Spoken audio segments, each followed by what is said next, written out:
Welcome to module number 7. This is our last module in our space unit.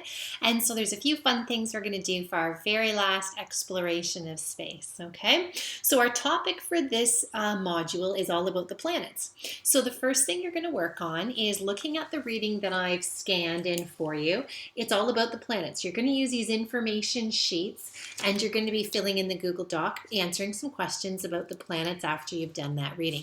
You should be able to get all of your information from the reading that I've posted.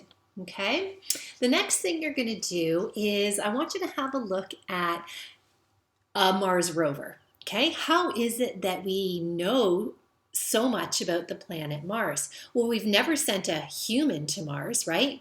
It takes too long to get there, but we certainly have sent rovers there, we meaning NASA, okay? So I've posted a little video clip for you of one of the most famous Mars rovers. They always have some fun names. There's one called Spirit, one is named Opportunity, one's called Curiosity, and so I've posted a link for you there to have a look at those Mars rovers. What I want you to watch right now with me is about the newest Mars rover.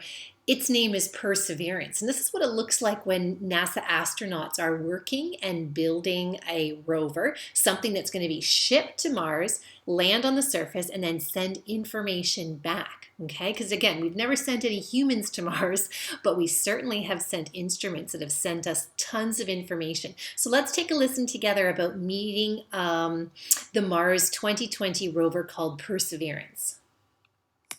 The next chapter of Martian exploration is being written right now at NASA's Jet Propulsion Laboratory in Southern California. Inside a massive clean room, the Mars 2020 rover has been carefully built alongside hardware that will deliver it safely to the Martian surface. This new rover will search for signs of ancient life, test new technologies, and gather rock samples which may someday become the first pieces of the red planet ever returned to Earth for analysis.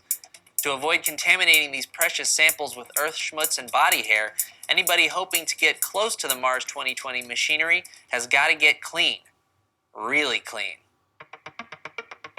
Okay, I'll leave it right there, but that'll give you a bit of a sample of what it's like, right, to work at NASA. If you were working in the Jet Propulsion Lab to sort of build this instrument that costs millions and millions of dollars for the purpose of exploring our universe. And remember, that's important, right? Why is it important to learn more information about our planet and other planets? Because that's how we get to have a bit of history and we get an understanding of how things work and learn more about ourselves because of it. Don't also forget about those space spin-off technologies, right? So things that were originally invented for space exploration that we now take advantage of here on Earth. So all of those technologies are really quite cool.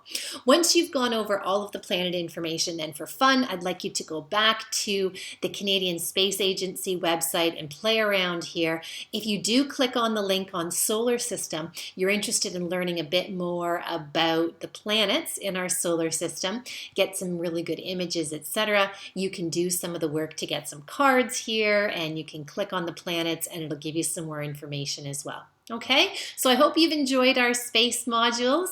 We've spent a whole month working on space and space exploration, and our next unit we're going to tackle is going to be biology. Okay, so I look forward to teaching you a little bit about biology when we get into the month of June. I hope everybody's doing well. Take care.